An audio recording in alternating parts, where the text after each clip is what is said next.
साथियों, प्राचीनतम यूरोपियों के रंग के बारे में प्रोफेसर रिप्ले निश्चित रूप से कहते हैं कि वे काले थे। अब तक के अनुसंधान और विविध तथ्यों के निरूपण से यूरोपीय केवल लंबोत्तरे सिर वाले ही नहीं थे, बल्कि वे काले रंग के भी थे। हमने दक्षिणी फ्रांस में प्रागैतिहासिक जाति को मगनों का अस्तित्व सिद्ध किया है, जिनके बाल काले और आंखें आकर्षक हैं, और हमने पाया है कि इन कृषकों में काले बाल और आंखें बड़ी बड़ी हैं, और ब्रिटिश आइल्स और स्कॉटलैंड के ताम्रवर्णी लोगों से समानता की है, जो ब्रिटेन की प्रागैतिहासिक जातियां हैं। इतना ही नहीं, गरफागनाओं से भी समानता है, जहां उत्तरी इटली की प्राचीन लिगुरियन जाति के वंशज मिलते हैं। ये मानव सामान्यतः काले हैं। अतः सामान्य सिद्धांतों और स्थानीय विवरण के संदर्भ में से यह स्पष्ट है कि यूरोप की पूर्ववर्ती जातियां निश्चय ही अश्वेत थीं, और वे मेडिटेरियन थीं, न कि स्कैंडिनेवियाई। अब वेदों पर आते हैं। संभव है कोई ऐसा उदाहरण मिल जाए जो आर्यों की रंग भेद की नीति का संकेत दे। ऋग्वेद 1:117-8 में प्रसंग है कि अश्विन ने स्याथ्या और रुसती से विवाह किया। स्याथ्या काली थी और रुसती गोरी। ऋग्वेद 1:117-5 में अश्विन की स्तुति कुंदन बरड़ा वंदना के उद्धार के लिए की गई।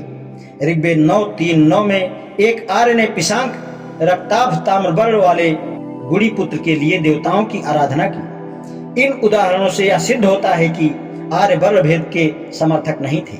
वे ऐसा क्यों करते?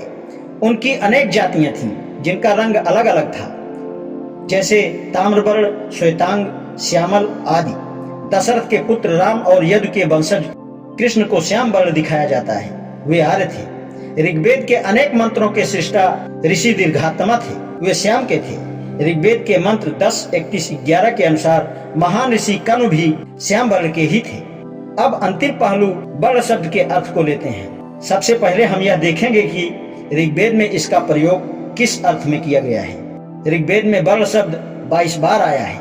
इसका प्रयोग उषा, अग्नि, सोम आदि आराध्यों के रूप, स्वरूप या रंग के अर्थों में 17 बार किया गया है। देव आराध्यों के लिए प्रयुक्त होने के कारण यह अनुमान लगाना श्रेयस्कर नहीं होगा कि वर्ण शब्द को ऋग्वेद में मानवों के लिए कब प्रयुक्त किया गया।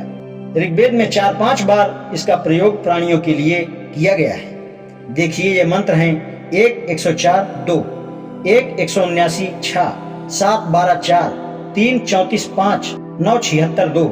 इससे यह प्रकट नहीं होता कि शारीरिक रंग के लिए ऋग्वेद में वर्ण शब्द का प्रयोग किया गया है या नहीं। ऋग्वेद के मंत्र 3:34-5 से संदेह उत्पन्न होता है। इसकी व्याख्या विन्यास शुक्ल वर्ण का वृद्धि श्लेष अलंकार। एक अर्थ तो यह है कि इंद्र ने उषा को अपने प्रकाश से शुक्ल रंग की वृद्धि अर्थात प्रकाश की वृद्धि के लिए आदेश दिया, और दूसरा अर्थ यह है कि शुक्लांगों की संख्या में वृद्धि। ऋग्वेद के मंत्र 9:17-2 की व्याख्या भी असुर वर्ण निकंदन अपने आप में स्पष्ट नहीं है। यह सूक्त सोम पावनम से संबंधित है। यह बात ध्यान में रखनी होगी कि सोम असुर वर्ण निकंदन के रूप में वर्णित है। यहाँ वर्ण का अर्थ रूप है। पद का दूसरा भाग कहता है, उसने अपने श्यामल या काले आवरण को उतार फेंका और आकर्षक आवरण को धारण किया। यहाँ वर्ण का अर्थ काला रंग होता है। आज इतना ही। शेष कल। धन्यवाद।